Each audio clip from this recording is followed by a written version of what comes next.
Do, do, do. This, broadcast. Do, do, do. Okay. I think we're live. Hello, everyone. Broadcast. See.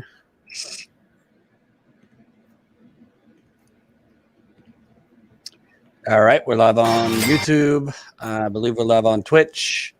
Don't know about Twitter. Hello, Sunday, 2:00 Eastern time. I've worn a button-down shirt for the occasion. George Jaredin. Jen Dice. Hello, hello. There you go. Are we on Twitter? I don't know. It's working. I am checking the Twitter. Nope, it's not. We're figuring out Twitter. They're changing some things over there. I'm not live on Twitter. At least it's not showing up for me. Even though it's working in the producer. I think it's working in the producer. All right, let's wait till some more folks trickle in. We'll send out the text message. Smash the like button if you are on YouTube. Correct. Do what you do on Twitch. Tell people that our stream is live. Subscribe. Hit the bell. You Twitch folks. Eating a pear. I hope you don't mind. Fiber. Pearlicious. There's no like puns you can make with pears. No. But wanted to come live today on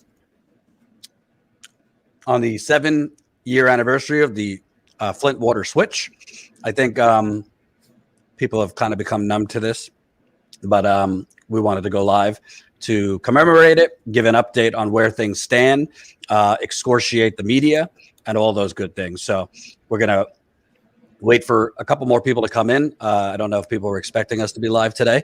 Smash the like button, like Jen said. Share this live stream so more people can see it. And super chats are very, very welcome. John is back from Minnesota, where he was broadcasting for us for, I think, 2 weeks. So he did a great job getting a much needed rest right now. Subscribe to this channel.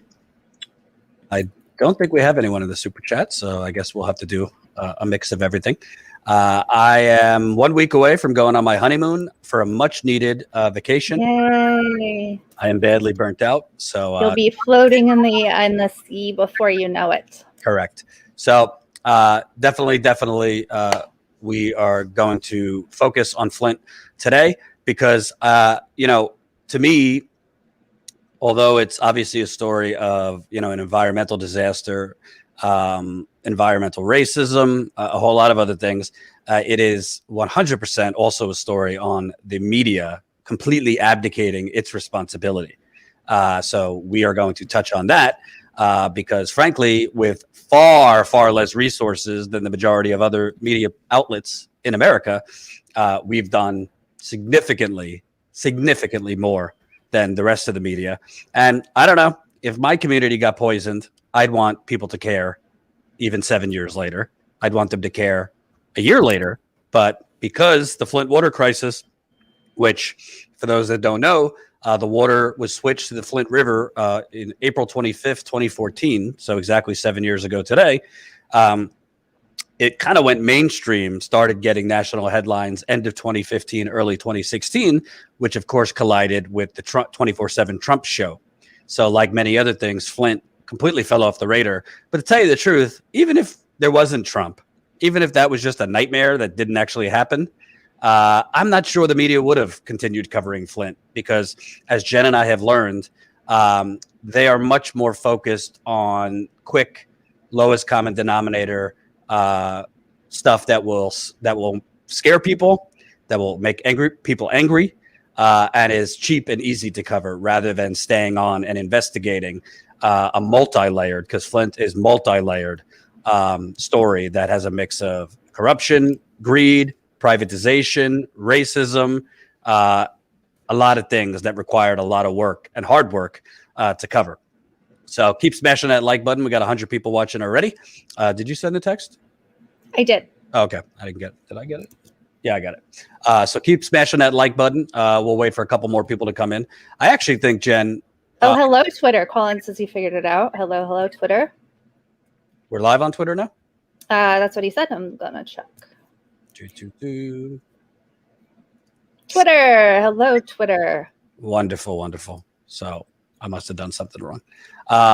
So I thought, Jen, it would be good to start out with this montage so people could kind of get a real recap, an emotional recap, I would say, of the last, I've been there since 2016. So 5 years of reporting on our end. First with the Young Turks, I was at the Young Turks, and then mostly with Status Quo since then. But for those that don't know the story that well or need a little refresher, I think showing this montage that Colin put together would be a good thing. You think we should start with it? Yeah, I do. Okay. Do we want to give people a little bit more time and send the email now? We'll let more people come in first before we play this montage. Good morning, Sunday morning. So you are on the West Coast, I see. You just said good morning, Sunday morning, which harkens back to good old Nancy. Nancy. Good, remember? She was she glitched. She was on one of the Sunday shows and she was talking about something important. I can't remember what it was. And just right in the middle, she stopped. Oh, right. Answering this important question. She goes, good morning, Sunday morning, which is my favorite thing to reshare every Sunday on Twitter now. Indeed. But good Sunday morning to you too. Also, for those of you that don't know, Status Quo, the reason that we have been able to cover Flint, I mean, I've been there 17 times since 2016. Jen, I think, what are you, 10, 7? I don't know. 7, yeah. 7. The reason that we've been able to get to Flint and stay on this story to the leading to stories we broke with Vice, Detroit Metro Times, The Intercept, stories we were supposed to break before they got killed, but with Newsweek and others, was because of you funding devastatingly us, so. Because of you funding us to stay on this story. So thank you. We got a pretty nice boost with John out in Minnesota. We are now at 1,835 members. So hopefully today we'll be able to get even more members because that's how we grow. That's how we stay on the stories like Flint and other stories in the field, not just from our studio, but actually doing something radical and going to communities across America and giving the microphone back to the people. I've interviewed hundreds of Flint residents at this point. Jen has been there for a lot of those trips, interviewing residents. We frankly have broken stories that the corporate media passed on time and time again. But we stay on it because we think it's important when an American city is poisoned and then left to die. And before we show the video, I should also point out, it's 7 years later. Contrary to what the corporate media has very mindlessly and lazily reported, the water is still contaminated in Flint 7 years later. They still have not replaced all of the lead service lines around the city. Those are the pipes that go from your curb into the house. They still have not touched residents' interior plumbing. It's not like the water just damaged certain pipes and skipped over the residents who live there. The pipes inside their home, the pipes inside residents' homes are badly damaged. They didn't touch that. And still, I would say very importantly, there's not one state of Michigan or city of Flint government official in jail 7 years later. Not one. In fact, there's not one that has even seen a jury trial. This crisis has been essentially lawyered up on the state level and the city level. There's been 2 investigations. The first investigation was from 2016 to 2019. They charged 15 state and city officials, and then the new attorney general came in 2019 and basically cleaned house, fired the investigators, fired the prosecutors, restarted the whole thing, ended up dropping charges against 8 state and city officials, and then recharged a lot of those same officials in January, with one of those charges being a misdemeanor charge against Governor Rick Snyder.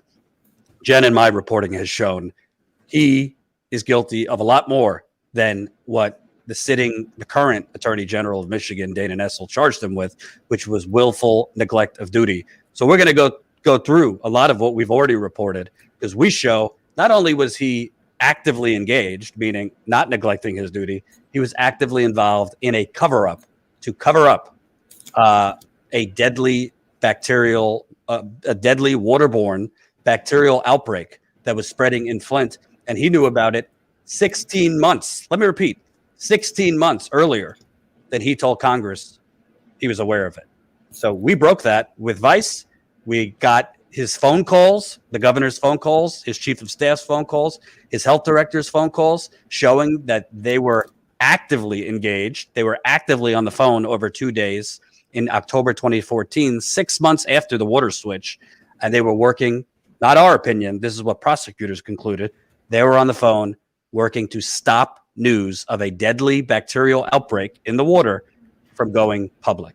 So that we did with The Intercept. So we're going to go through a lot of what we've already reported, also move the story forward. But first, we want to play that video. Reminder, smash that like button. A lot of people, YouTube's not going to tell you if we're live. In fact, I don't know if you saw, Jen, I just tweeted. Did you see that YouTube CEO openly admitted that they're rigging the algorithm? Finally. I sure did see that. And sorry, guys, if it looks like I am not paying attention. I am right now sending an email so more folks join us on this Sunday. So I will be focused fully on you guys in just a sec. Correct. So for those of you that don't know, because it goes hand in hand with why stories like Flint get suppressed, literally YouTube CEO, I think she was at a conference or something, did admit that YouTube is ranking certain channels higher, certain authoritative channels, meaning CNN, Fox News, Washington Post, MSNBC, and the rest of the riffraff. They're ranking those higher. And they said, yes, if you're a smaller, independent news and politics category, they said this doesn't apply to softer categories like gaming or pop culture or, other things that are not news and politics or how to do your eyeshadow. Right. She actually said it will be harder for smaller news and politics channels to be seen because they are suppressing those channels. So everything that Kyle Kalinske, us, Jamal Thomas, Lee Camp, Graham Elwood, Jimmy Dore have been saying for years, she just openly admitted. We're going to do a separate video on that probably during the week. I don't want to distract, but at least it shows, no, we're not doing anything wrong.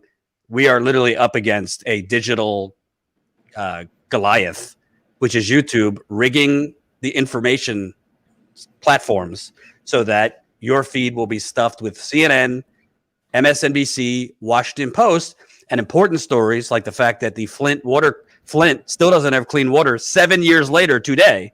Those kind of stories, you'll be lucky if you get a notification. You're not going to get it recommended in your feed. Clearly, people are not getting a notification right now as we speak, which is why we're having to notify people separately. And it's always interesting because it seems that whenever we actually grow subscribers, we actually just went up like 7,000 subscribers while John was in Minnesota. Whenever we go up in subscribers, it's almost like the viewership goes down, which is bizarre. Oh, June Henry. Thank you, June. Hey, June, you're wonderful. We miss you. Thank you, June. $24.99. This is a super chat. We are coming live on a Sunday for you to commemorate the 7-year anniversary. So definitely support us in the super chat if you can. Most importantly, like I said from the beginning, we got to keep going. We don't want to stay flat. We just got, I think, 50 new paid members while John was in Minnesota, but we want to get this number a lot closer to 1,900. So if today, I hope you watch our coverage, and I hope you realize the reason we've been able to stay on Flint, the reason we've been able to break all sorts of stories is because you funded us to keep going back. You funded us to be there. So statuscoup.com/join for as low as $5 a month. We're going to try to do our monthly members call this week. So if you sign up as a member, you will get to join our members call this week. We plan. I believe we're planning Tuesday evening as of now, but we'll officially let you know. Correct. So before we get to the video, what are your thoughts, Jen? Because honestly, you texted me this morning saying like there is zero media coverage of this anniversary. And when we say anniversary, usually you think like a good thing. or something that was in the past. And I think the media has propagated that this was a crisis in the past, but it's better now. Yes. Truth is, I think our reporting has shown it's not a crisis in the past. It's still a crisis now. There are still residents who are getting rashes on their bodies from that water, who have eyes burning when they shower, who are losing hair when they shower, residents who are receiving water that smells, water that's discolored. It's not as bad as it was in 2016, but it is 100% bunk to declare that the water is fine now. And in fact, Jen and I broke a few years ago, for you status quo OGers, we broke that they were cheating on the water testing. They were sending state officials into residents' homes, and they were literally running people's water before taking the lead and copper samples, which is against EPA regulations. And then Rick Snyder, the former governor, used that data, that manipulated data, to basically declare, water's restored, water's back, water's fine, move on. But we kept going, and we kept finding, no, the water's not fine. People are still getting rashes. People still are having smelly water, discolored water. And most important, I mean, I tasted it 2 years ago. It tasted like I got punched in the face. Yeah, it was just, horrible. Your thoughts? There's a lot that goes into this. So going back to what you said about me waking up kind of enraged, that's because, as you guys know, as Jordan said, Jordan's been on this story for a long time. And I, in working with Jordan, have been on this story for as long as I've been working with Jordan. So through this time, we've seen the media drop way off. Rachel Maddow gets a lot of praise for, making this a national story. And she still gets praised for that. It's like, oh, Rachel Maddow is the reason that, Flint is fixed. First of all, Flint's not fixed. Second of all, if Rachel Maddow actually cared about Flint, then why did she only report on this in 2016 and do her town hall or whatever? Why isn't she there on the ground right now when Flint is not fixed? Why isn't she there instead of, why did she spend, or maybe it was 2015 when she was reporting on it. I can't remember now, because then she spent 2016 talking about Russia and 2017, and, et cetera. She couldn't be bothered with Flint. She was too busy with her conspiracy theories. And so anyway, fast forward through the years, I have had Google Alerts set up for several things. One of the things I've had it set up for is the Flint water crisis and variations. So Flint water crisis, things like that. And I've been monitoring this whole week. I monitor constantly. Jordan's always getting forwards from me about, the latest news on Flint. He keeps up with it anyway, but it's just as soon as a new article comes out, I'm like, here's the newest thing. Here's the newest thing. And so I've been monitoring all week. Here it is, the 7th anniversary, 7 years later from the time of the water switch, the deadly water switch in this mostly Black poor city. No one is talking about the 7-year anniversary of this. No one is talking about the fact that Flint still doesn't have clean water. Flint's pipes are still not replaced. And even when they consider the pipes replaced, that doesn't mean people's in-home plumbing is fixed or replaced. That doesn't mean the water is going to be fixed. It's not. That doesn't, it takes 5 years for the effects of lead to even start showing up in certain cases. And the lifelong effects of lead in children at this level are unknown. This is going to be lifelong. We've gone to Flint and talked to grandmothers who have said that their children were doing well in school, but that their preschool-aged grandchildren were then crawling to the bus where they were walking fine before. They suddenly had to crawl to the bus. There are studies now coming out where the cognitive and mental health effects of this water switch, of the lead, are just devastating. So you have all of these health issues caused by the water switch, caused by the lead, and a lot of people don't even realize the effects of the Legionella, of the Legionnaire's disease, which killed people and is a huge, huge, huge scandal because PBS did a deep dive investigation, and they found that over 100 people were most likely killed due to Legionella. But we suspect, based on knocking on around 500 doors in Flint, where many homes we would knock on, people would say, oh yeah, my neighbor died. Or, yeah, 4 people died on this street, and it's not a big street. Over and over and over again. And not always elderly people in their 40s. And it's just because this is a minority city, this is a Black city, this is a poor city, so much is allowed to be just completely swept under the rug, and nobody's talking about it. It's devastating what's going on, and I'm enraged because here I've been looking at these Google alerts, waiting for the New York Times article, waiting for the Washington Post article, waiting for, the Detroit Free Press article, waiting for all these articles talking about the anniversary, because they don't talk about it the rest of the year. Well, at least they're going to talk about it on the anniversary, right? No, they're not. They're not talking about it. I think a broader thing, and people, I'm probably one day, not now because I'm burnt out to the point of being unwell. I think a broader thing is not just that the media itself is not covering it and not talking about it, but when really smoking gun information comes out, i.e. us, for those of you that don't know, just one example, but let me show it. Jen, you see, is it showing? Yep.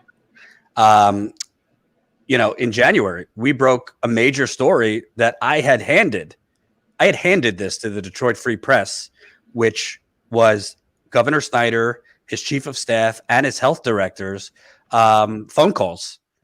We found a 2-day avalanche of phone calls. This is way back in October 2014. So let's set the scene. October 2014 was 6 months after they switched the water. At that time, in October 2014, a few things were going on. Number one, Snyder was up for re-election in November 2014, so just 2 or 3 weeks before his re-election for governor. Rumors were he was eyeing a run for president in 2016, but first he would have to get re-elected. And the other thing is his environmental and health departments were communicating about the Legionnaire's disease, which is a waterborne, it's from water, bacterial outbreak that could be confused with pneumonia, but it is from water and it is deadly, particularly for those that are immune compromised, older, but it could kill anyone. And they had a huge increase of Legionella cases in Flint by October 2014. By that time, they already had between 20 and 30 cases. Normally, they have like between 9 and 12. So they had a huge increase by October 2014. Snyder's environmental department emails knew about it. His health department knew about it. Snyder told Congress, Jen, he didn't know about it until January 2016. That's a year and a half later. We obtained phone calls between Snyder, his chief of staff, let me just show you right here, and his health director, October 16th. His chief of staff calls the health director. His chief of staff then calls the governor. The governor then calls the chief of staff. And this web of phone calls on October 16th and then again on the 17th, what we found, the chief of staff of Snyder and his health director were talked 9 times in 2 days. 9 times in 2 days.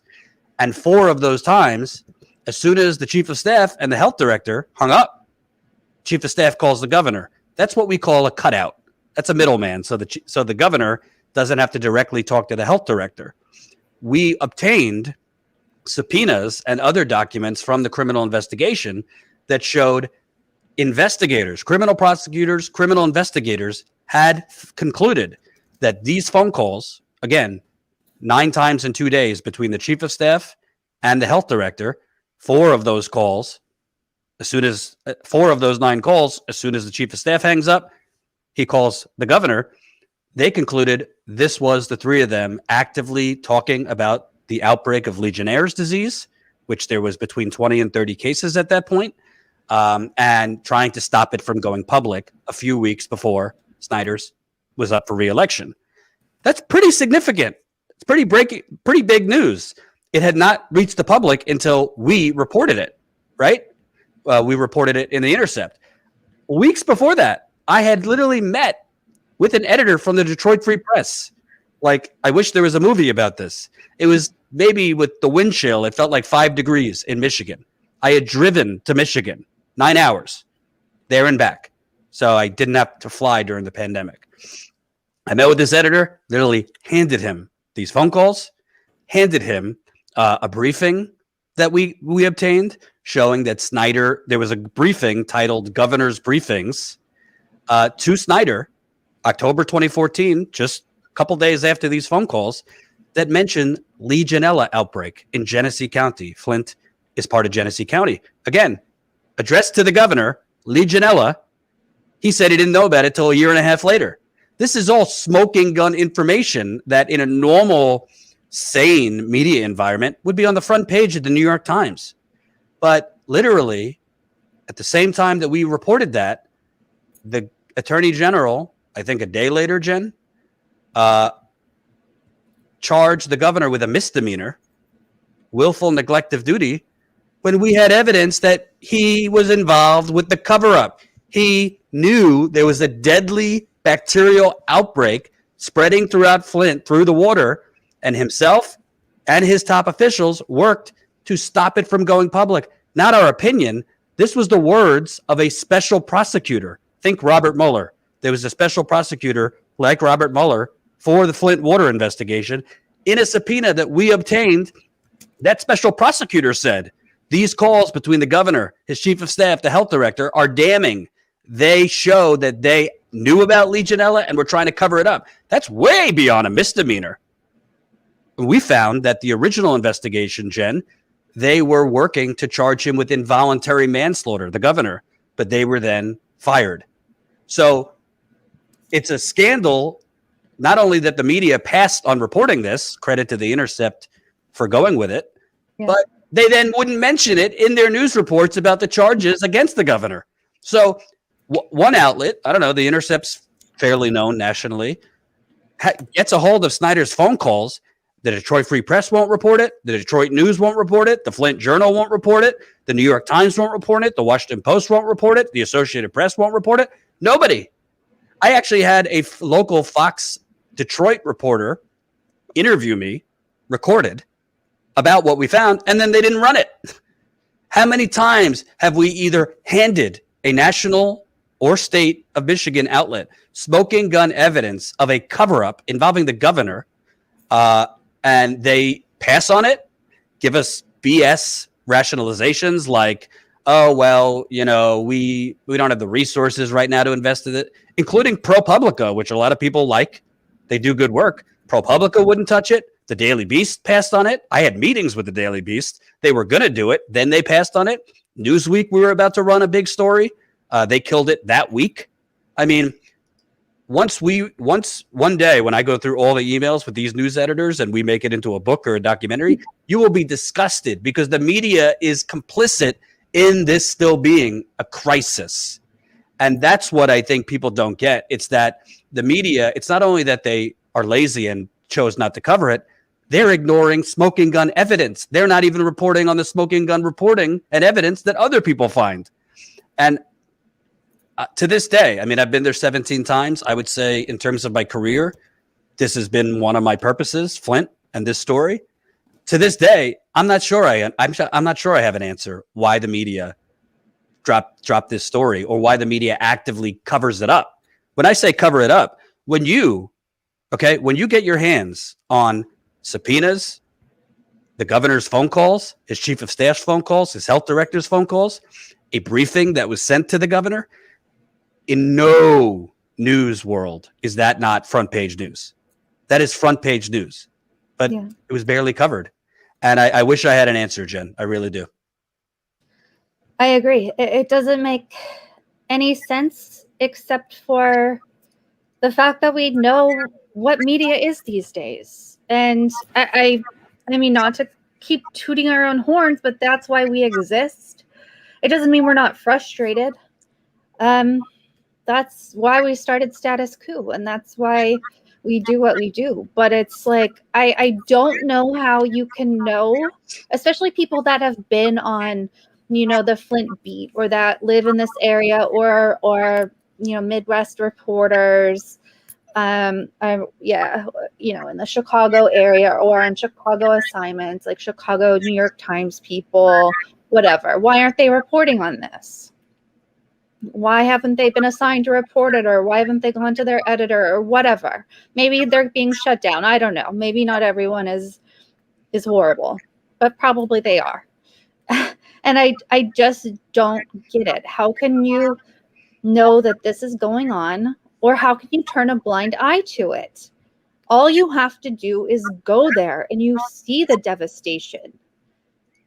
And all you need to do is go there, as much as we have, build sources, which we have. And there's a lot of people out there that desperately want the truth out. They want the truth out. For those that don't know, this really, at its root, was a privatization scheme gone very, very wrong. The only reason Flint was even on the Flint River was because they were building a brand new water pipeline, totally unnecessary water pipeline, by the way, that Flint was going to be joining. And to make it very simple, state and city officials concocted a bogus, fraudulent financial deal to allow Flint, a nearly bankrupt city, to borrow money to join this water pipeline. And this new water pipeline, which they technically call public, is really privatized. It's a new regional water system. They're using the water for fracking, agriculture, and other things. There's less regulations on it. And most importantly, this new water system bankrupted Detroit Water and Sewage, which at the time of the Flint River switch was the third largest water utility in the country, and was basically Detroit, which economically it became a rotting carcass because of deindustrialization. Flint and Detroit are like twin brothers and sisters. Both were the heart of the auto industry, but because of the federal government, because of NAFTA, trade deals, and a whole lot of other things, auto jobs fled. Jobs went away from Detroit and Flint, and the economies and the communities. You had huge amounts of huge number of population shrinking, de-investment, white flight, and a whole lot of other things. But the point is, they were trying to privatize the water system, and they used the city of Flint, which is majority minority, 53% black, whole lot of poor white people too, as guinea pigs. And that's not my words. That's Flint residents we spoke to. They put Flint on the Flint River as a temporary savings while this new water pipeline was being built. And they said, we don't need to add the proper chemicals. They didn't add the proper corrosion control chemicals. And that is why there was lead leaching from the pipes into the water, because they didn't add phosphates, which you're supposed to add. It's actually by law, you're supposed to add orthophosphates to water supplies traveling through older plumbing. And this whole country is old plumbing. You might not know, but the pipes underneath, unless you're living in a really nice neighborhood, pipes underneath your home, underneath your street, are probably anywhere between 50 and 100 years old. In Flint's case, they were 75 years old. So this was a privatization scheme gone very, very wrong. And the media, frankly, when, the hardest part for us, getting the information's been hard. It's been a lot of days, a lot of nights, a lot of weekends. Some stories I've written and then rewritten 10 to 20 times, including one we're working on right now. Crazy. But the hardest part actually was getting the media to give a damn, was getting the media to pick it up. We're a small outlet, so we've relied on publishing through larger outlets, both to get it seen more eyeballs, but also for legal protection, because we're not like reporting on the PTA. We have a lot of confidential documents that, you know, we obtained legally just through normal journalism, but we could be targeted for subpoenaed, compelled for sources, things like that. So you always want to, until we get to a point, sign up as a member to help us get there, where we could just publish on our own, you know, afford our own legal representation. We've tried to get Newsweek, Daily Beast, Mother Jones, New York Times, Vice, you know, larger outlets that we'd be protected under. But honestly, at the end of the day, we could get into every layer of the story. But could you imagine 7 years and there's still water problems in this city? 7 years, they have not replaced all the damaged pipes. 7 years, they haven't even touched residents' interior plumbing. So inside your home, their pipes are destroyed from this toxic water that had lead going through it, bacteria, other chemicals that they weren't even testing for. But there was a whole lot of other things than lead. And before this goes away, I just want to Jay Palmer, $25. Thank you, Jordan and Jen. Thank you so much, Jay Palmer. Go ahead. And I think we got another one. Hold on. We do, yeah. Marianne Cummings. Thank you guys for hanging in there and never backing down. Thank you. Thank you so much, Marianne. And smash this like button. We got 250 people watching. We're definitely being suppressed on this stream. So definitely. And welcome Twitch followers and hello Twitter. Yes. Retweet Twitter, Twitch, all that stuff. Reminder, the only reason we're able to cover Flint and stay on the ground, going back to Flint, I've been there 17 times. Jen's been there 7. Definitely has been you. Statuscoup.com/join. Statuscoup.com/join. Become a member for as low as $5 a month. That's how we grow. We really, really want to push to get to 1,900 very quickly, because we're trying to get more help, afford more help, afford more travel, afford to cover more stories. But the truth is, you know, we don't take corporate money. We don't take big banks, fossil fuckers, big pharma, big real estate, Silicon Valley, the defense contractors. No. We don't take them. And by the way, I see somebody in the chat, waiting for Jordan to, you know, sell out or take an offer he can't refuse. I've had offers and I've refused them. Mm-hmm. So trust me, we wouldn't be working 6 to 7 days a week if we were that easily sold out a bowl, if that's a word. So Jen, Jordan, correct me if I'm wrong. They're not replacing the mains, right? Just the yeah. So that's a huge problem as well. So you have the pipes in the homes and the mains, right? And they're not even done. They're not even done with the pipes that they are replacing. This is insanity. How could anyone think that the water's fine?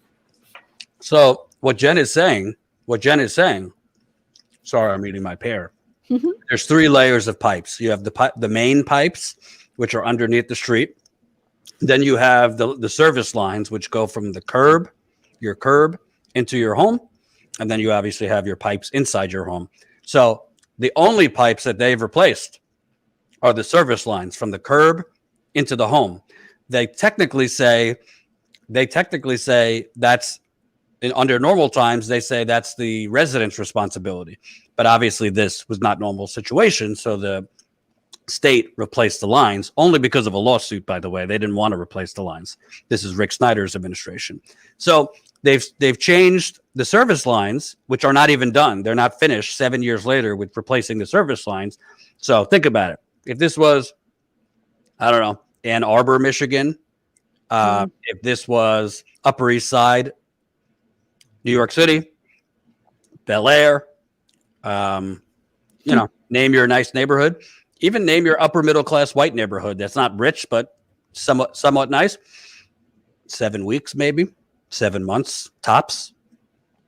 All this would have been fixed. But in Flint, 7 years. What's the difference?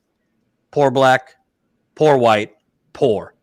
That's the difference. And the media has dropped the ball, which allowed them to drag their feet and not solve this problem years ago. Jordan, this is how screwed up our country is. Bloomfield Hills, that's another one. Yep. Oh, put me back on the screen. So this is how screwed up our country is. I just looked at Twitter to reach, because I shared something on Twitter to try to get more people here. So I looked at Twitter and I saw the name Snyder trending, and I was like, oh my God, what is happening? Is this actually trending? No. So what's trending? Oh, where'd it go? Shoot. Anyway, what's trending is Zack Snyder to do with some stupid superhero movie, SHIT, not Rick Snyder to do with Flint. And the stupid Zack Snyder stuff has over 200,000 tweets going on, not Rick Snyder and the Flint water crisis. So that's where our country is. But part of that is because of the media. I think, in my experience, it's not that most people don't care. Most people don't know. Most people don't know this is still a problem. I mean, if my parents weren't my parents, they wouldn't know. They only know, I'm on this 24/7. Most people just think like, oh, they see the media headlines. Oh, Flint's water is now meeting EPA regulations and out of sight, out of mind. But the media, did they actually look into the data that the state of Michigan provided? Did they do anything other than just mindlessly and breathlessly regurgitate whatever the hell the state of Michigan told them? In fact, we broke years ago because we knocked on nearly 400 doors. We found that Snyder and his environmental department were manipulating the testing. They were flushing residents, running people's water right before testing, which lowers the lead levels in the water and gets you an artificial number. Governor Gretchen Whitmer, the current governor, acknowledged it in a video. She acknowledged that the testing was done wrong, yet they didn't do anything. They didn't throw out the testing, throw out the data, and redo it with an actual independent water tester to go across the city. They continue pushing out bogus numbers, which if you actually look at the data and the methodology of how they're testing, it's not worth the paper it's written on. They declare Flint's water is safe based on 50 homes that they've tested over a period of time. The homes, they don't even confirm whether those homes are connected to lead service lines. You know, you're supposed to, based on EPA regulations, be testing the most at-risk homes to lead, which would be homes that have lead service lines. So it's all messed up. It's all sorts of messed up. And essentially, I mean, the Detroit Free Press, this was rich, Jen. The Detroit Free Press literally copied our Vice story. For those status quo OGers, this was us a year ago. Hold on. This was us a year ago. Michigan ex-governor Rick Snyder knew about Flint's toxic water and lied about it. In this story, which I'll put in the super chat here if you didn't read it.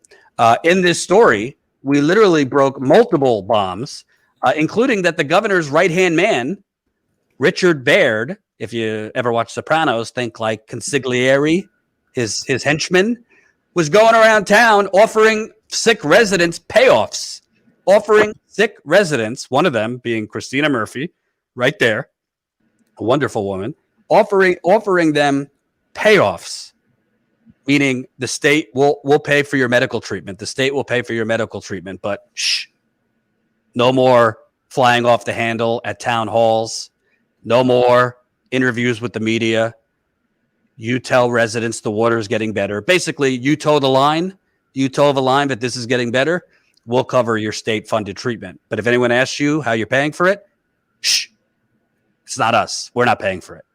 He went around and offered these deals not only to the Murphys, but to other sick residents. Well, guess what? Not only did the Detroit Free Press not cover it when we broke it, when was this? Last April. A year ago. Last April, a year ago. Not only did they not cover it when we broke it a year ago, they literally copied, like, honestly, bordering plagiarism. Yes. They literally copied the story a year later, re-interviewed the Murphys, the family that we broke, that was paid off by Snyder's right-hand man. By the way, that family said Snyder's right-hand man told them, oh yeah, I'm telling the governor about this. The governor knows about this deal we're making. A year later, the Detroit Free Press, who refused to cover it, who refused to cover our Intercept story that got Snyder's phone calls, they do a watered-down version of the same story and don't even have the generosity, don't even have the professional courtesy to credit us. They just linked to our Vice story citing news accounts. I emailed the reporter. I think 3 times. I emailed the reporter like 3 times. I'm like, this is pretty galling. I mean, like, not only did you guys just copy our story and not report anything new a year later, but you don't even credit us. And he's like, oh, you know, he wrote back some bullshit thing. Oh, we really respect the work you've done, but we think our courtesies in this story are correct. I'm like, what do you mean they're correct? You literally interviewed the same exact people that went on the record with us a year ago. They went on the record with us first and then didn't credit us. I mean, it's the same story. It's the same exact story. No, not the same exact story, because ours actually had balls. Yeah. Ours actually went into the shady financial deal that led to the Flint water crisis. Ours pointed out that Snyder, according to the residents that received payoffs, Snyder was informed what his right-hand man was doing. He's not stupid. He knew that you think his top advisor was just going around Flint freelancing, offering payoffs. So that's the kind of stuff. Not only will they not cover it when we break it, but then they'll copy it a year later in a severely watered down version and pretend it's all, you know, and then pretend, oh no, we didn't steal it from you. This is the media environment we're in. This is why cities are kept poisoned for 7 years. And by the way, it's not just Flint. You know, a lot of people get on me, Jordan, it's not just Flint. Well, we're only 2 people. We can't cover every single community. I would love to get on my broom and do so. We've covered a lot of other communities that are having water problems, but this is ground zero. And if there's never accountability for this, and in my view, a misdemeanor charge against the sitting governor who presided over a criminal cover-up, if there's never accountability, then they're just going to do it where you live, because they're going to see, oh, Flint, nobody really got held accountable, so whatever. We'll cut corners. We'll try to privatize the system. If people, you know, if it leads to people getting sick, so be it. So, Jen, I think we should show a little montage of our reporting so people can see what we've done dating back to 2016. Not all, but some of these are even from my time with the Young Turks. So, and by the way, the reason we've been able to do this reporting, I want to reiterate, is because of you guys, the viewers. You're the reason we've been able to take these trips, and we can't thank you enough. So you guys own, you know, a piece of this reporting. So thank you. A big piece. Hint, hint. Mm-hmm. Sign up, statuscoup.com/join.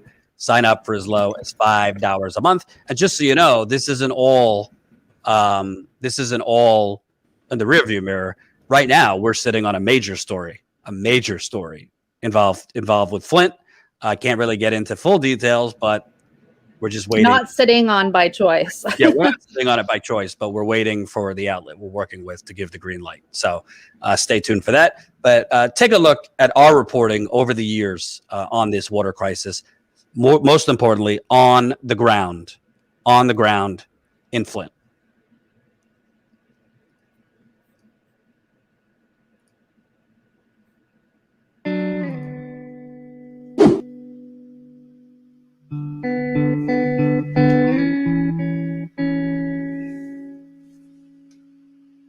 The city now is sending all these shut-off notices for people's water, saying you have, maybe a week to pay your bill.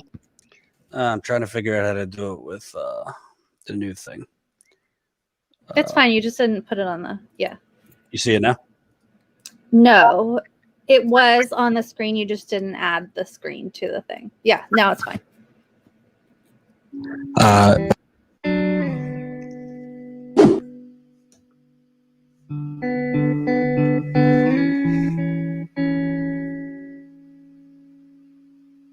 The city now is sending all these shut-off notices for people's water, saying you have, maybe a week to pay your bill, or you're evicted. Well, it's diabolical because we've never once stopped being charged for water, toxic water that we cannot use, toxic water that has corroded the pipes in people's homes.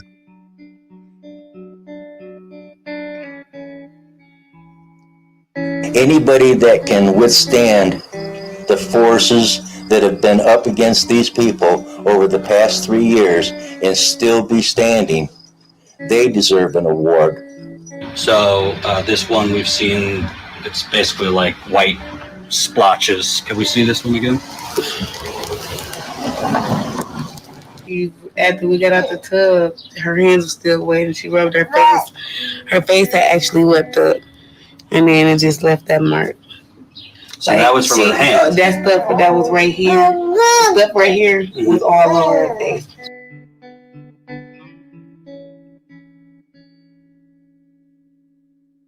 I found out I was pregnant in 2015, and I started having complications from the day that I found out that I was pregnant. I stayed going back and forth to the emergency room, stayed with complications. And so I thought the second baby would be my miracle baby and that baby would make it. But 2 months and a week into my second trimester, I ended up losing the second baby. I actually, at home, I've got a piece of a drain trap and the bottom is completely rotten out of it. And that's a 7-year-old piece of pipe, and it shouldn't have corroded like that, but it did due to the fact that our water wasn't properly treated with anti-corrosion control. It will be my 10th time to Flint, Michigan to cover the ongoing water crisis. Again, it is a crisis. Weeks ago, the state announced it would end bottled water distribution because the city's water is safe to drink. But the county health department is saying not so fast. The Genesee County Health Department is warning residents to keep using filters and bottled water. So I will be back in Flint, Michigan at the beginning of the week. You know, I put my everything into this story. It's probably the most important story that I've ever done. You're not supposed to run your water before you test. When you run the water for several minutes before you test, that basically eliminates most of the lead, and you get a lower lead reading because you've run the water.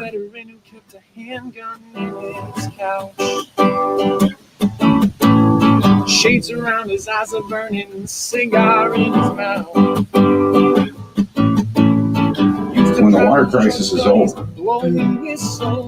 and somebody stands up and says, hey, the water crisis is over, will anybody believe them? No. I know you can play games with whether or not you allow water to run before you test it or how long you let it run, things like that. I don't trust the city of Flint, the governor, any of them. I'm all broke out. I have picked my own pictures. I'm all broke out. I'm diabetic. I have like webs. And this is from the water. Itching, breaking out, stuff like that. My teeth. Yeah, so. And I've had pneumonia. Our skin and our hair. Go ahead, get it. So the residents here are discouraged. Here we could have gotten a major decision in the Flint water crisis and the death. What's going on? What do you think is happening here? Well, I don't think it's right that we have to, after all of this went down, that we have to pay a water bill. And, you know, it's not our responsibility. And we know where the fault lies. To me, it's with the mayor and the governor. So if that's what's going on in the city and y'all is finding this out, I would like to know more about it myself. Speak on justice for Flint, because all of the charges have been dropped. We're up against the statute of limitations. Go for it. So what's fun is that when you have a governor and an attorney general who campaign on justice for Flint, promise to open the water pod so we can have people have access to clean, safe water, because it's not that way yet. And it won't be until all the pipes are replaced. Then to turn around after you get elected, you know, to stand next to us and use us and text us and talk to us and ask for our help and ask for us to stand with you. Then to turn around, no longer speak to you, and then say, no more funding for Flint. Folks, I don't want to declare it too soon, but ladies and gentlemen, we got him. Now, the good news is I have a massive story of corruption. Were there other things that you discovered in the course of all of these interviews? I want Flint residents listening to imagine mission accomplished. George W. Bush, you know, landing in his fighter pilot with his commando suit and declaring, you know, we've won. So basically what's happened here is the lines were, this is what you found for talking to residents, that the lines were being flushed before the tests were being conducted. If you're testing for lead and copper and you're trying to meet EPA regulations, you have to totally not use your water for at least 6 hours. This is incredible. So you initially broke this piece in Vice, and then you also had a second piece in Detroit Metro Times. And I also think that a lot of times people see like Flint in a headline, and it's not that they don't care, but they don't realize that what happened in Flint is similar things are happening all over the country. So it's definitely a national story. Sentinel samples themselves, status quo repeatedly asked the EPA if the agency had been aware of state officials were improperly entering homes of residents on the Sentinel program and collecting samples. The agency didn't respond. Yeah, 6.5 years. I actually tweeted today, 6.5 years. They don't have clean water. Nobody has been sent to prison. Nobody's even faced a jury trial. It is completely unfathomable. We had disagreed with that decision and made it very clear that the water should be provided until the entire system is completely repaired. And there should be absolute integrity in the testing. I mean, I guess I take issue with your point about nobody ever speaking up about it. You haven't, sir. I mean, you haven't publicly said anything. This has been in your office since November. I don't think that's the case. I appreciate you. When did you? What do you mean? I've been going back and forth with your office. They say you had reached out to MDEQ about it, but you haven't publicly said anything.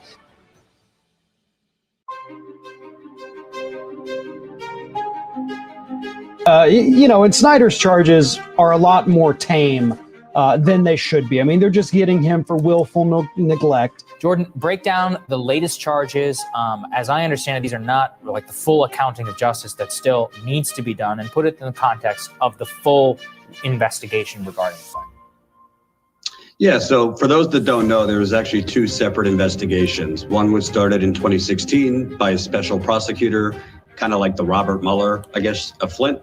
That was an outside independent counsel. His team went to 2019, and then in 2019, current Attorney General Dana Nessel fired that whole team and started the investigation new. And we found what they found, which was an avalanche of phone calls between Governor Snyder, his chief of staff, as well as his health director. Yeah, it's pretty impressive that basically it sounds like he forgot to send in put a cover sheet on his TPS report. It was, I was saying, like when you and I talked the other day, that I was, I couldn't let myself get excited because of the fact that I knew that it would most likely be something like jaywalking tickets. Somebody had told me that speeding fines are actually more than what he's getting levied. And that basically it was going to be I went from saying a slap on the wrist to a tap because a slap would actually sting.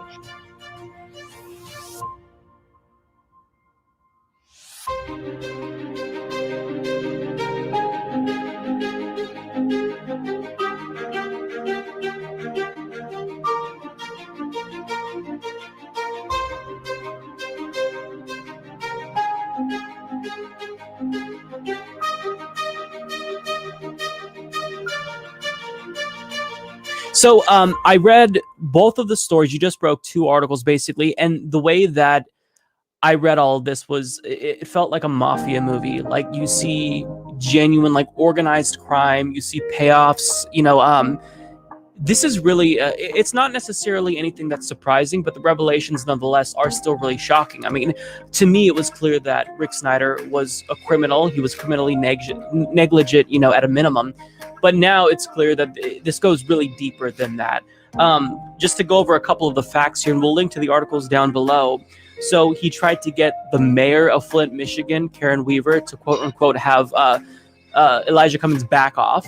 From a legal standpoint, can anything be done with the information that was gathered during the initial investigation? I mean, Well, first of all, I think it's important to say, I know for a fact that the current investigation that charged the governor with a misdemeanor has all of the information I reported. So they have it. They know about these phone calls. These phone calls were basically a smoking gun. I mean, they're not on the phone, bang, bang, bang, bang, bang, for 2 days talking about the weather.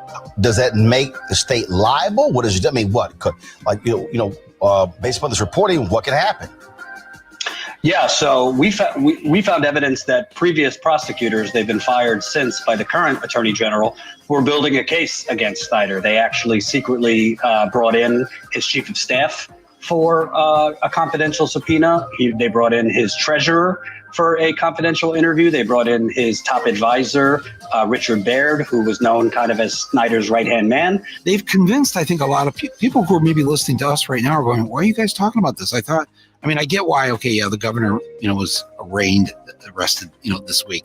But hey, it got fixed a couple years ago. That's not the case, is it, Jordan? They literally cooked the data from 2016 to at least 2018. Governor Whitmer, when she came in, she actually acknowledged that the testing was done wrong. So frankly, I don't want to give any, fear to anyone, but I don't think there's any declarative way to declare this water safe today because the testing was compromised. Erin Brockovich, she saw what I had and she called it a crime. She said the testing needs to be invalidated and redone by an independent agency. That was never done. So this is still, I think people have become numb to the term crisis. This is still a disaster. We got COVID. Everybody is suffering right now. But in Flint, they got a double disaster because not only older ages are compromised to the coronavirus, all ages are compromised. Jordan, thank you so much for your reporting all these years, for your latest piece here on Flint, which I will have a link right here on the podcast page. Please read it and read his other work. It's so important.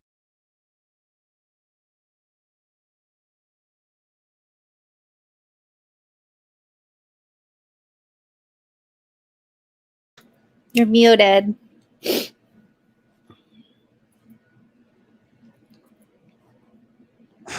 Wowzers. Great job, Colin Tooley. Yes, Colin did a great job with that montage. And honestly, I'd say that's maybe a quarter of the work we've done on Flint. We didn't want to make a 45-minute video. But honestly, all of that was done scratching pennies together and GoFundMe and while trying to start and grow Status Quo. Imagine what we were able to do, the stories we've broken, what other outlets with much, much greater resources could have done. It's really sad. Part of the story of Flint has been the media's complete abdication and irresponsibility on continuing to cover this.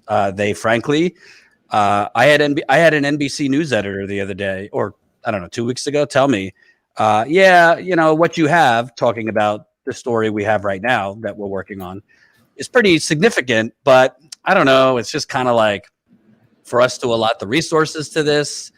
It happened so long ago. Like, this is what they were telling me. It happened so long ago, blah, blah, blah, blah, blah. We would have to vet it ourselves. Basically, we'd have to do work, even though they wouldn't, since we've already reported it and gotten all the information. It would take too much of our resources for not a lot of payoff, what they said, in terms of traction online, people reading it, that kind of stuff. And that's the ironic thing, Jen. I think the media is so wrong. Not only are they lazy, not only are they profit driven. Thank you, Bill Clinton, for the Telecommunications Act of 1996. They don't realize that actually this is the story of a lifetime. And if they actually allotted the resources to it, people want to read it. Part of why we've been able to grow Status Quo is there is a huge demand for this kind of what I would call justice journalism. But they choose to try to keep Trump in the news, even though he's not the president anymore.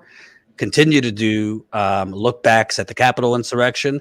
Of course, I think we should cover the updates, but they don't want to do any actual investigative reporting. They don't want to actually spend the money to send reporters, producers, whomever to Flint to talk to residents. And most importantly, they want to just kind of report whatever the EPA or the state of Michigan tells them as far as the water quality and other things and declare, okay, problem solved. Now we can move back to, Matt Gaetz or whatever other scandals going on. And that is why, this city has basically been left for dead. And it's really outrageous. I mean, you and I have gotten to know a lot of the residents that I consider friends now. I mean, the more I talk to them, they're physically getting sicker. Lead poisoning over the years becomes worse as the lead, its long-term effects. It doesn't happen right away that your health goes. It's over time. One resident I just talked to was in the hospital, kidney stones. Others, developing cancers with no family history. So we're seeing the evolution. COVID is horrible there right now. So COVID on top of COVID on top of these things, which, across the country, they say older people were most susceptible to COVID. Well, in Flint, everybody is, because everybody's immune system went to shit. So yeah, it's just really, it's upsetting, it's outrageous, and frustrating all at once. Yeah, I mean, I'm kind of speechless after that video. Colin did a great job. It makes me really proud of you just over the years. And I'm thinking now of like all the clips that I have that people still haven't seen that we've been kind of holding on to. Just like behind the scenes stuff too, that are just really, the ups and downs, those times where it's like, it feels like a win, like we've uncovered something really important, that we feel makes a difference, or those times where it's disappointing, like the media not picking stuff up, or the times where we get angry or upset, like when the New York Times was trying to steal our story a few years ago, stuff like that. Also thinking of, in one of those clips you saw behind Jordan, it was the Jordan Sheridan Reports Patreon handwritten, hand-colored sign. And that was back when we had nothing. You talk about rubbing pennies together. So look how far we've come. Now we don't even have a colored sign, colorful markered sign. Now statusquo.com/join. In all seriousness. By the way, Jen, welcome new Status Quo member Davin. Woohoo! Yes. Welcome. Davin Thank you just so much signed for up. joining. So we're now at 1,836. 1,836 Status Quo members. We're trying to desperately get to 1,900. I'm going on my honeymoon Saturday. So I'm going to be gone for 2.5 weeks.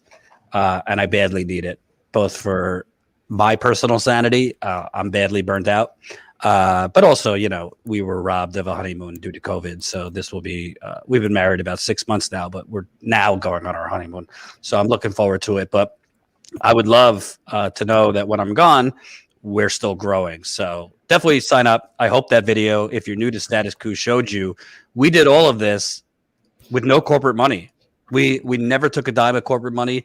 We will not be taking any money from corporations. We did all this basically through small dollar, $5 a month memberships. We also have other levels that you could join at that are higher than $5, and a GoFundMe. That's how I went to Flint. I think with Status Quo, I've been there 11 or 12 times. Overall, I've been there 17. You 7 times. I mean, this is how we did it, through the viewers. And this is why we continue to do it, because the viewers have told us we want more. We want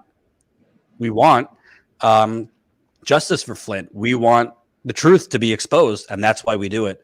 Not only for the people of Flint, but because our viewers time and time again have shown appreciation that we are not normalizing, not allowing the poisoning of Americans to be normalized, and then it be normalized that they have been left to die. That's basically what's happened. They've been left to die. And that's not normal. It wasn't normal a year later. It ain't normal 7 years later. And also, let's just be clear. If you poison someone, even accidentally, your ass will be in jail probably for 30 to 40 years. Nobody is in jail. No, not a government, not a state of Michigan employee, not a city of Flint official. No one is in jail 7 years later, because the legal system in this country is really an injustice system. And because Rick Snyder is a multi-million, he might be a billionaire, definitely a millionaire, and has an army of lawyers, as we've reported, that have thrown everything everything at the wall to keep this man out of prison and to make it where it wouldn't even go to a trial. And he's only facing like $1,000 Yeah, fine. he's facing a year in prison and $1,000 fine. Can you imagine? Or I don't even think it's both. Is it both? Can you imagine, Jen, if you were the CEO of a company and something you did poisoned a city? Do you think you'd be charged with a misdemeanor? I mean, maybe. It depends on what kind of company you're in charge of. Well, if you're like a rich, powerful person, then yeah. It's just I don't know. unbelievable. Yeah.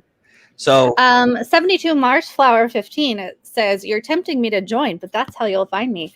There's nothing stopping you from joining under an assumed name. We don't get your financial information at all. So just saying, you can join up. People signed up their cats and dogs. Welcome, new status quo member Lauren. Woo-hoo! Lauren, welcome. Now at 1,837. So 2 new members since we played that video. And honestly, I think people don't really get it. I think people don't get it because sometimes I think a lot of not because people are, thinking the wrong way. They just don't understand the difference. People look at us and kind of categorize us in the same breath as like Kyle Kalinske, Jimmy Dore, the Humanist Report, the Rational National, Jamal Thomas, others in our progressive sandbox. And we love those people. I mean, this isn't a knock, but we're just different because we actually go out and travel and cover stories in the field, which requires a camera person, which requires equipment, which requires flights, which requires hotels, rent-a-cars, food, marketing. I mean, we have so much more overhead than those other folks, and there's room for everybody. I mean, commentary is badly needed, but that is why we push, because sometimes people say, stop asking for money. It's like, okay, well, do you want to lend us your money tree in your backyard to pay for all this? If we don't push for it, who's going to push for it? It would be a lot easier, by the way, Jen, for us not to ask the audience for money, for us just to, I don't know, try to meet with like Neera Tanden or David Brock. Oh, God. One of these. I don't know. You're not on Neera's like love list. Well, I'm saying we could have. I know. We could have targeted companies or Democratic Party donors or Republican Party donors and completely watered shit down, started doing 50 videos a week on Trump and Russia, and we would have been well-funded, and probably I'd sleep a lot better, and we wouldn't have to work as hard, but we wouldn't be status quo. So that's why we push membership, because you're not only supporting the cause, you're supporting the reporting. That's really, and you get perks for it. We're doing our members call this week. You get access to our Discord as a member. Jordan shares way too much info on the right. Ask Me Anything member calls, and sometimes so do I. Yep. Members call, Discord access. It's a lot of fun. So yeah, definitely sign up if you can. Jordan, I just sent you, people have been asking about the Flint documentary. You do get access to the Flint documentary, and I just sent you the trailer if you want to show people that. It's a few minutes long, so you can see the trailer for the full Flint documentary. The Flint documentary documents when Jordan and I, and then Ty joined a bit later to further film what we were doing, knocked on about 500 doors in Flint, and we discovered that they were improperly testing the water and calling it safe. So let me. I guess I could show the trailer before we explain the documentary. 1 second. And so members get this full documentary as part of membership to watch. Flint residents, if you're a Flint resident, know a Flint resident, get both status quo membership free and access to this documentary free. I mean, get status. Yeah, did I say status quo membership? That's what I meant. Here we go. After the end.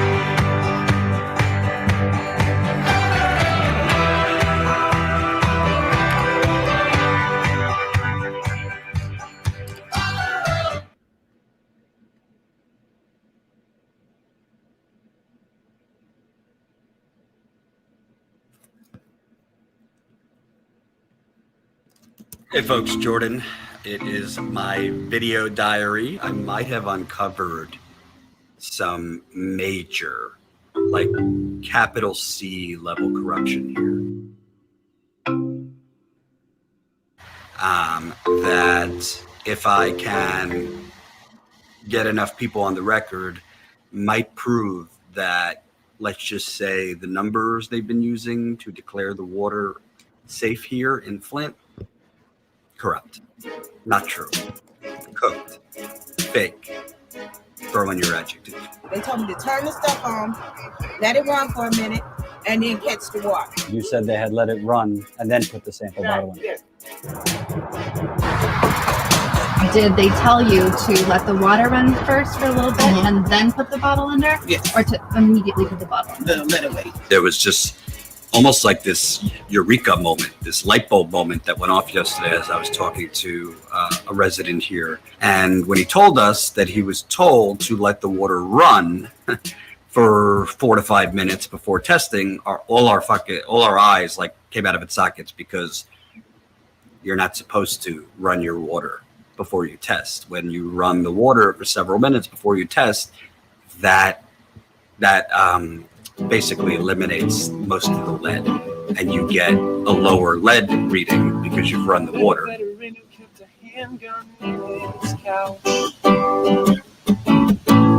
Shades around his eyes are burning, cigar in his mouth. When the water crisis is over and somebody stands up and says, hey, the water crisis is over, will anybody believe them? No. No. No. I know you can play games with whether or not you allow water to run before you test it or how long you let it run, things like that. I don't trust the city of Flint, the governor, any of them. I'm all broke out. I have picked my own pictures. I'm all broke out. I'm diabetic. I have like whips. And this is from the water. Itching, breaking out, stuff like that. My teeth. Yeah, so. And I've had pneumonia. I'm scared and I hear. Go ahead, get it. Bro, I'm telling you. And I get them like this bro. And they were worse.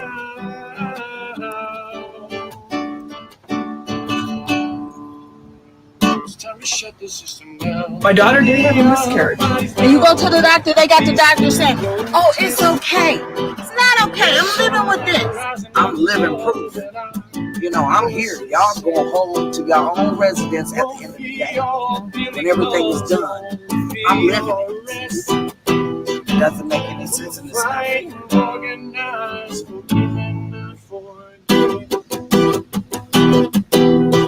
My youngest daughter, she's now got some learning disabilities. How old? She's 9. Even though the American government probably fucked this woman. Look at that flag.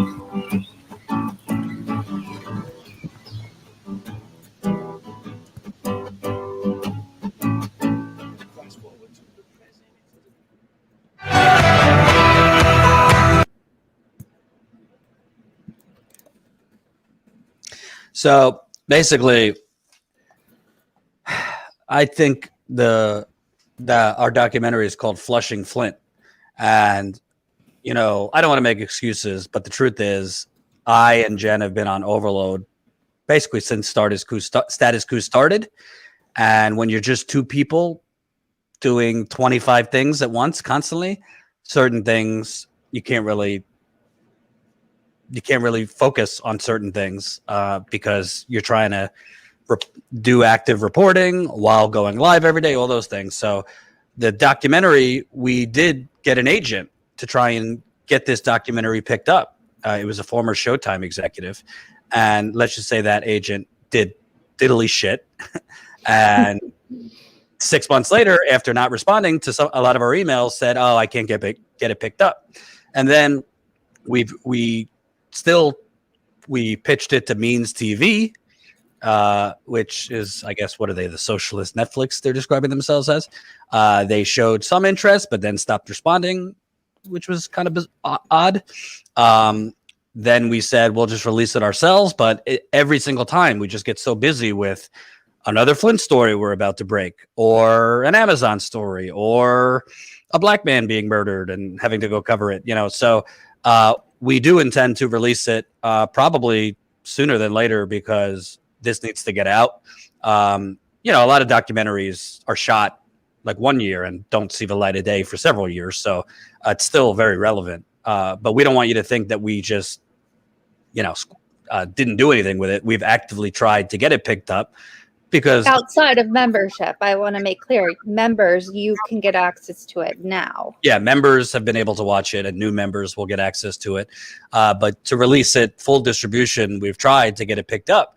Because obviously the goal is we would love like a Netflix or a larger platform to release it. But that's just not our world. We're not filmmakers. We're not, movie producers or anything like that.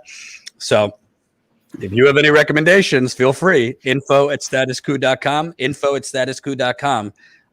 We would love to get this picked up by a larger distributor or something like that.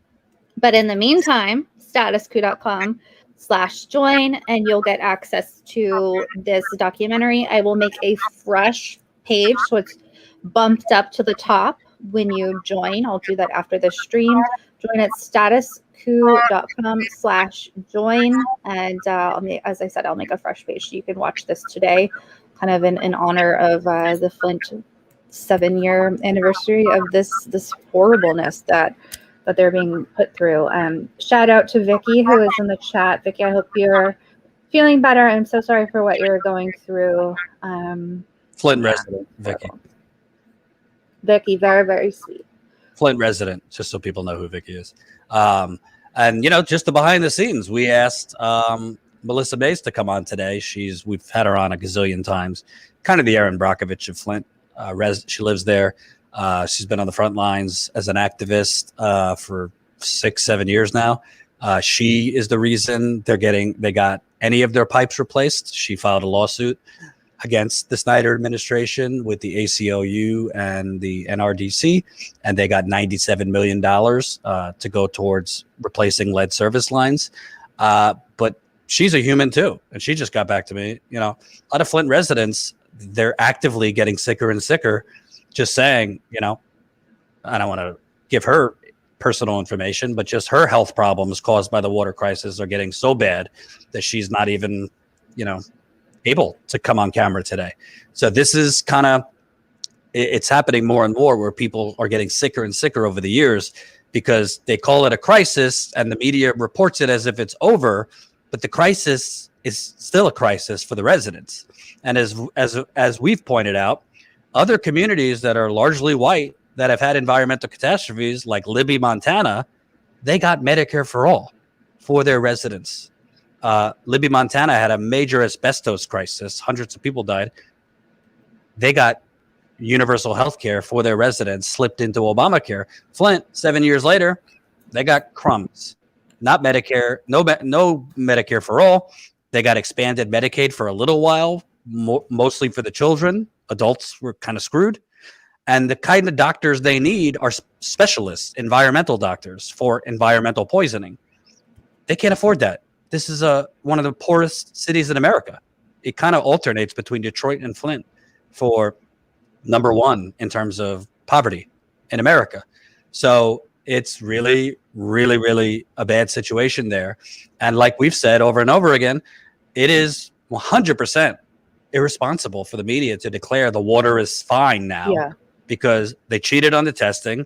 They're not testing citywide. They're not even confirming that the homes they test are connected to lead service lines, which obviously are the most at-risk homes if they're connected to lead service lines.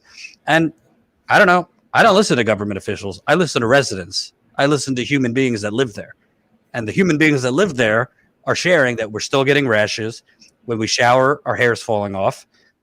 When we shower, our eyes burn. The water smells. The water tastes like shit. So who am I going to listen to, Politico or the residents? Politico a couple weeks ago. Flint's water is clean. Why doesn't the residents trust it? They Oh my God. Yeah. literally spoke with residents for the story. You said the water's not clean. And then they regurgitate a headline based on a study or water testing that's using 50 homes. 50 homes. That framing drives me crazy because it puts the burden on the residents. It makes them seem like the crazy, overcautious ones, even if they're saying like, "Oh, poor residents, look what they've been through." But they're framing it they want the general public to be like, oh, they're just being overcautious. Like, it sucks that they've been through this, but there's not really an issue. It's just in their heads. That's the framing, and that's disgusting, and that's abusive, in my opinion. It's just horrible.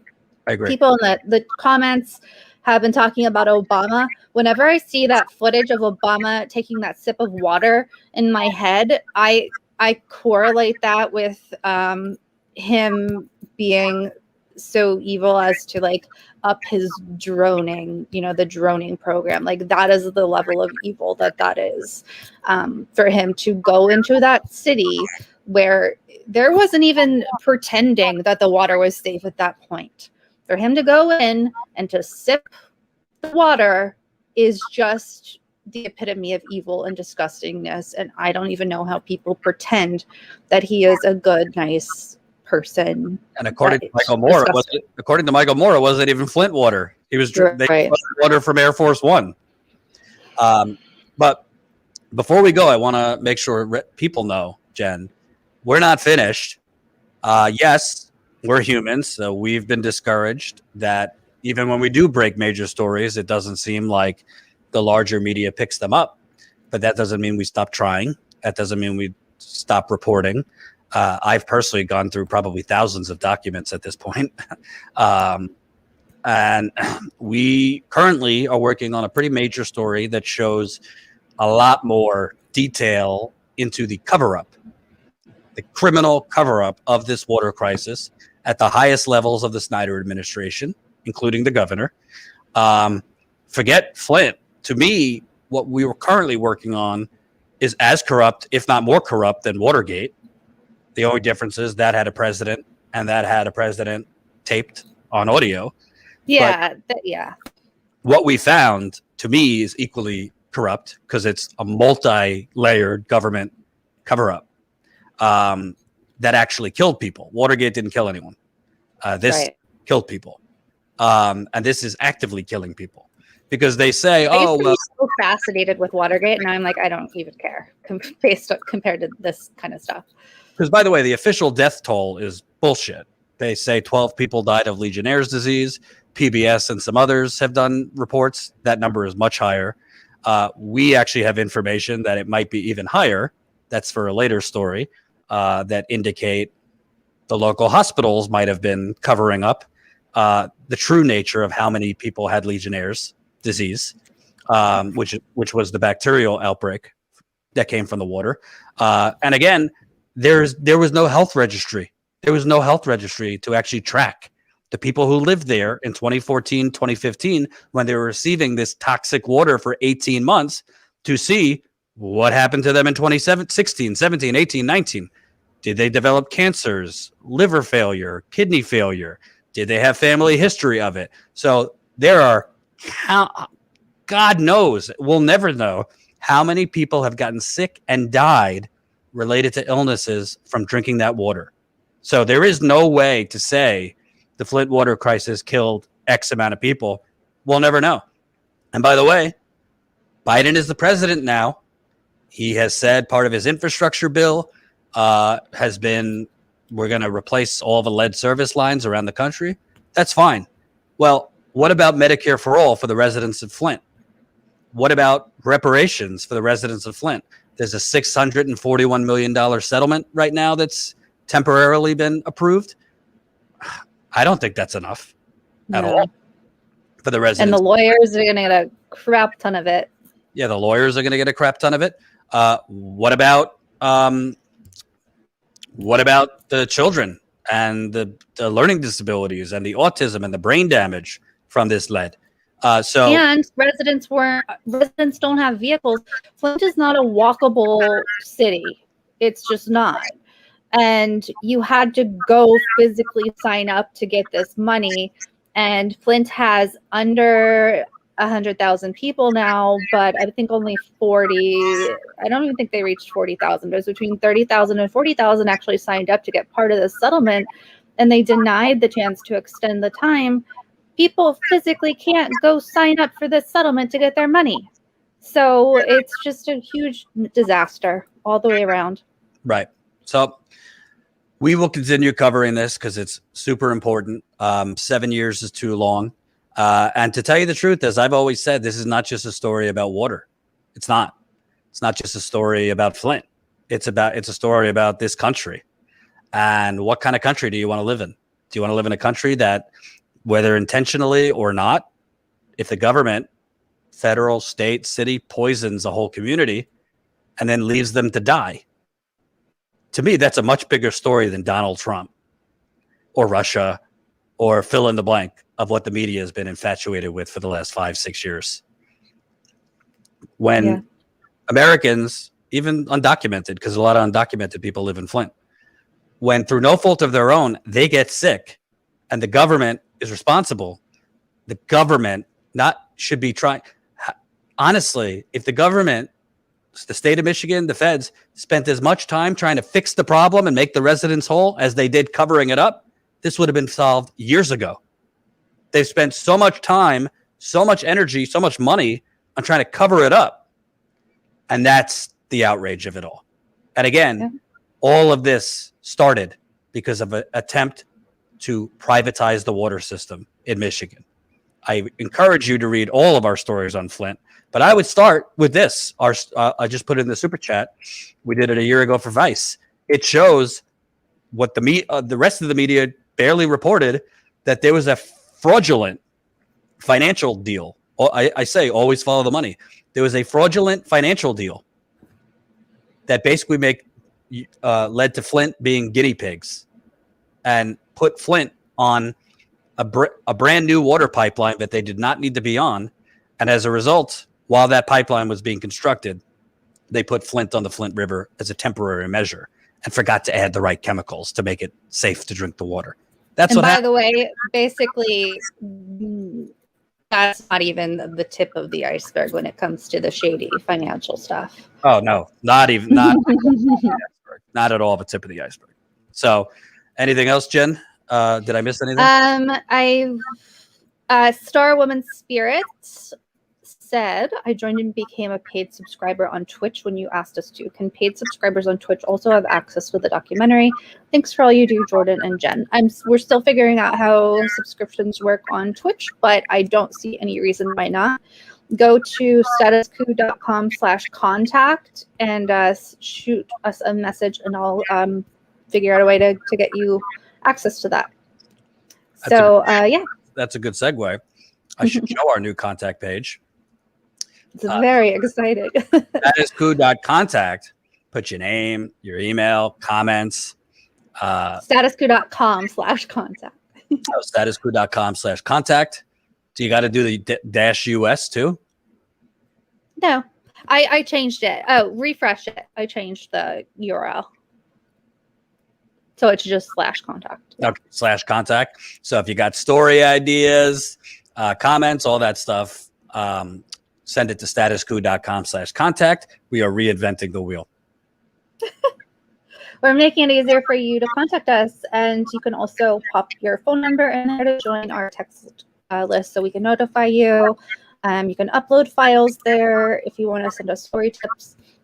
Very fun all the way around. Yeah, because right now we're getting emails to info and then statuscoup@gmail, and then people are DMing me. It's like too many places people messaging. We're condensing our contact stuff. Correct. And definitely, before we go, I would. Oh, we got another new member, Oliver. Woohoo! Oliver. Welcome to the party, Oliver. We are now at 1,838. So maybe we can get a couple more of you in the door before we sign off. Membership is how we grow. Statuscoup.com/join, $5 a month. And again, you will get the documentary. I think it's an hour and 40-minute documentary. It's really great. Ty, who used to be with us, did the whole thing from soup to nuts. Did a great job. So statuscoup.com/join.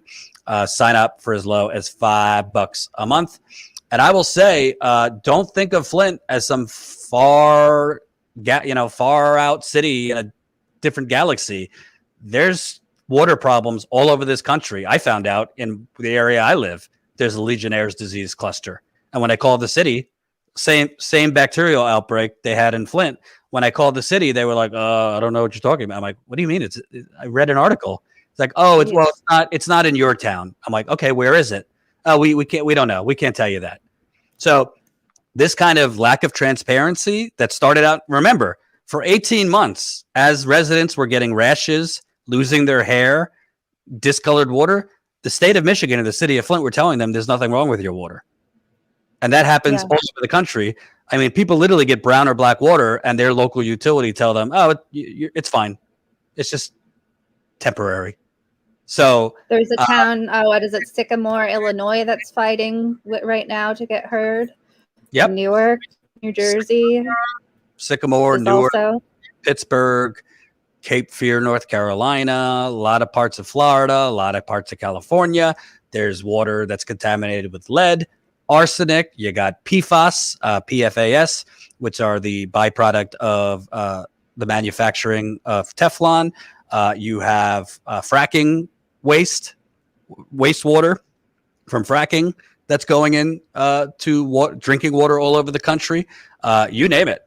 It's really, really a major problem. And Biden, although replacing the lead service lines is important, that's like a quarter of it, because there's a whole lot of other things than lead that are going into your water. And frankly, a lot of water utilities, in order to fix one problem with their water, they're adding in a lot of chemicals like ammonia that create other problems.